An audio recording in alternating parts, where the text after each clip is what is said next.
Switching gears now, governments of nearly 200 countries met in Katowice, Poland on Monday for the crucial second week of the United Nations Climate Change Summit to negotiate implementation strategies of the Paris Agreement. The meeting began with a stark warning that today's generation is the last that can prevent climate change. The main takeaway, however, was the need to tackle the issue before it triggers a global economic crash far worse than the 2008 financial crisis. At the meeting, investors from 450 groups handling $32 trillion drafted a new document called the Global Investor Statement. It outlines the urgency of the situation and warning that if swift action is not taken, the economy could take a hit nearly 4 times as devastating as what the world faced 10 years ago. The World Bank claims it will allocate a record $100 billion to battle climate change from 2021 to 2025, which for the first time would be split equally between cutting carbon emissions and protecting people from natural disasters triggered by global warming, such as floods, storms, and droughts. It pains me deeply to have watched the people of the United States and other developed countries across the globe suffering the devastating impacts of climate-induced tragedies, while their professional negotiators are here at COP24 putting red lines through any mention of loss and damage in the Paris guidelines and square brackets around any possibility for truthfully and accurately reporting progress against humanity's most existential threat. With an economic crisis triggered by climate change in question, we're joined now by Professor of Economics and International Affairs and the co-founder of Democracy at Work, Richard Wolff. Richard, thank you so much for joining us today. Now, what are some signs that show we are getting closer to a financial crash? Well, we're aware now that the capitalist system we all live with has its downturns on average, and this is true for hundreds of years, every 4 to 7 years. So the crash of 2008 and 9, if you count the numbers, we're due for one, more than 4 to 7 years on average. Those have passed now. So everybody knows, every major bank in the world, every major predictor of economics knows that we're due for a downturn under the best circumstances, literally any time now.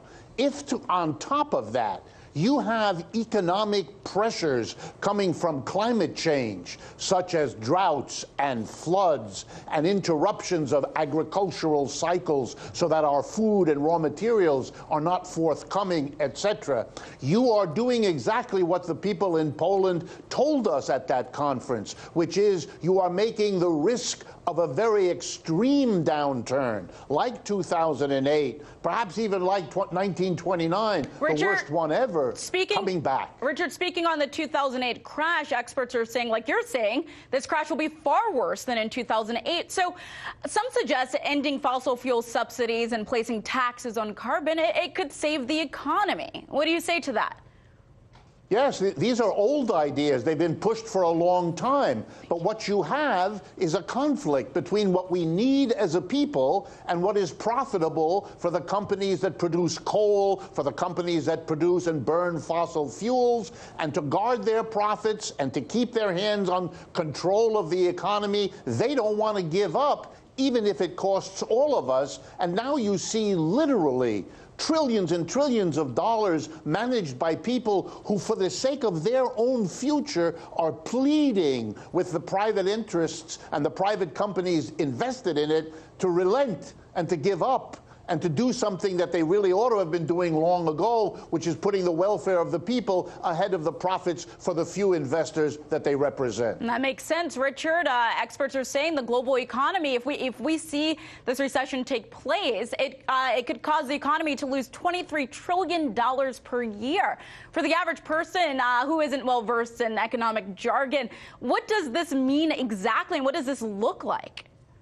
It means unemployment. It means a reduction in standards of living, both because your wages go down and because the ability of the government to provide public services is hampered because they have to deal with climate emergencies, whether it's the storms or the floods or the droughts. So we are at a time when we are already in trouble in our economic systems. That's why we have Brexit. That's why we have the yellow jackets in France. People are upset. And if you don't do something about the climate, you're making all of that worse And it's really an appeal for the rationality of people to overcome the profiteering. Richard, if you had to guess, we have about a minute left. If you had to guess, what do you think will take place?